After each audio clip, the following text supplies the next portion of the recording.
The idea of getting genuinely passive income in the form of dividends makes dividend growth investing one of the most well-liked investment strategies available these days. Many people hold a very huge desire of being able to get enough money in dividends to either pay most or all of their expenditures, as well as earn enough money to live a richer life without being constrained by a job. However, investing in dividend growth has a significant disadvantage. That is why today, here on Usable Wisdom, I will personally be sharing with you the fastest way to live off of dividend income. So, if you also want to start acquiring the wealth of your dreams, it would be amazing if you subscribed and hit the notification bell, especially if you learned something helpful from this video. Besides, it's free and you can unsubscribe at any moment. But otherwise, you'll always be the first to know about new money-making tips as we share them. It's a win-win! With that said, let's continue. Let's take for instance, you're over 30 and decide you want to invest in dividend growth companies. Tell me if this scenario sounds familiar.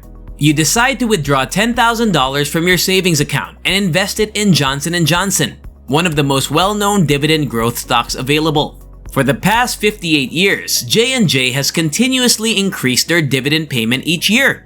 It appears obvious that this is a highly great choice for dividend growth investors, given its stock price appreciation.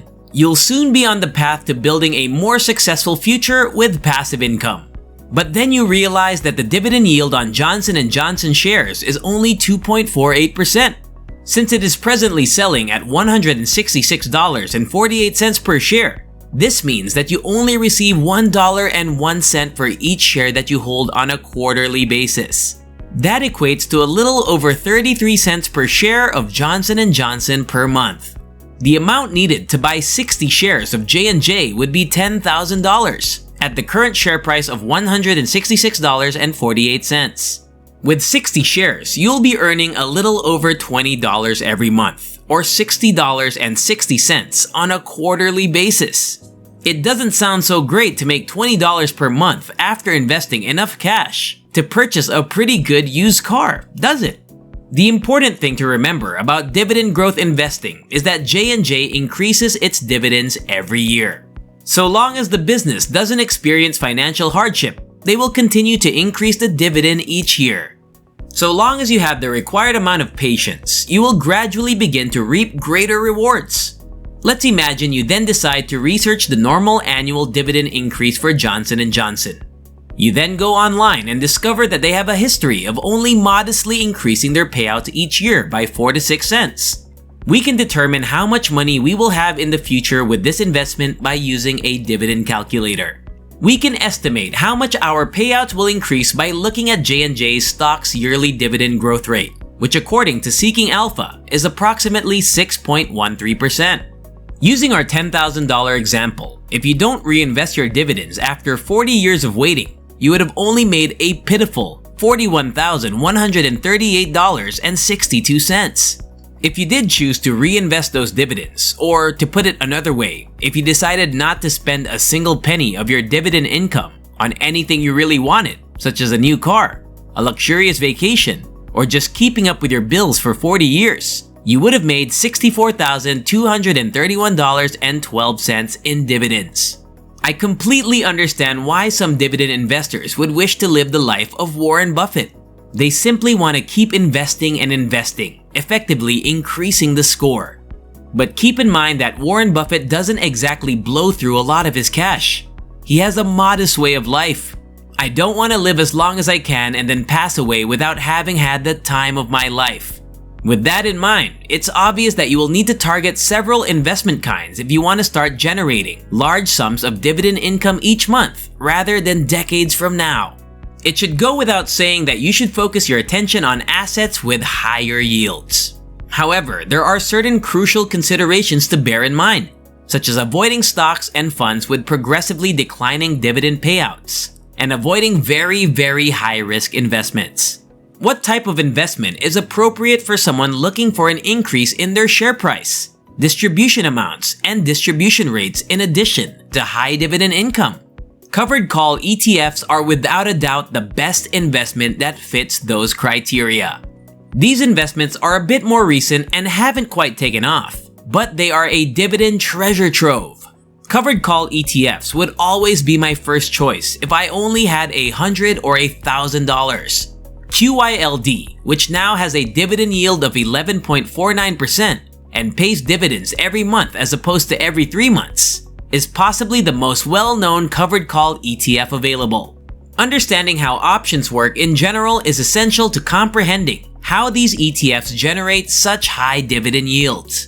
In a nutshell, these ETFs implement the covered call investment strategy, in which the fund purchases a basket of stocks from the NASDAQ 100 and sells call options corresponding to that basket.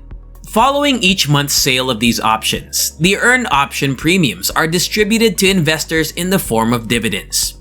As a result, we receive extraordinarily significant dividend distributions each month, along with growth as investors. Seeking Alpha reports that QYLD has increased its dividend for the past 2 years. Additionally, keep in mind that this is with a current dividend yield of 11.49%. The ticker symbol NUSI is another excellent choice because it sells put options, in addition to buying call options on its holdings. This indicates that the share price of NUSI won't drop sharply on days when the NASDAQ 100, which this ETF tracks, declines. However, this ETF has a substantially lower dividend yield as a trade-off. 7.8% is still much higher than the national average. Since its December 2019 debut, this fund's share price and appreciation have both increased significantly. In line with our first $10,000 example, if you invested it all in QYLD at its current share price of $22.56, you would have enough cash to purchase 443 shares. 443 shares would earn you about $101.13 each month at the current share price and yield of 11.49%. That's a lot more affordable than Johnson & Johnson's monthly fee of $2.20, isn't it? Think about the amazing snowball effect that would result from choosing to reinvest those dividends each month in the development of a sizable income-producing portfolio. Before we continue, please feel free to comment below on which among these ways you prefer the most, or if you know other ways you want to share with us would be much appreciated. Done? How about we get going? As an alternative, you could decide to invest some of your earnings and spend the rest of them until you can totally rely on your dividend income. Use a different, excellent investment that offers investors bigger dividends. They are known as business development companies, or BDCs. Since 1980, they have essentially been providing small and medium-sized enterprises with capital to aid in their expansion. These small enterprises must give the BDC a specific percentage of their profits in exchange for borrowing. The BDC must thereafter, in accordance with the legislation, return 90% of the funds it receives from these small enterprises to shareholders in the form of dividends. Dividend yields of more than 8% are not unusual for BDCs. Some of them pay on a monthly basis, but the majority usually pay on a quarterly basis, which is still acceptable provided the company is still paying out sizable dividends, right? BDCs and covered call ETFs are only 2 examples of the various investment products that offer high dividend yields.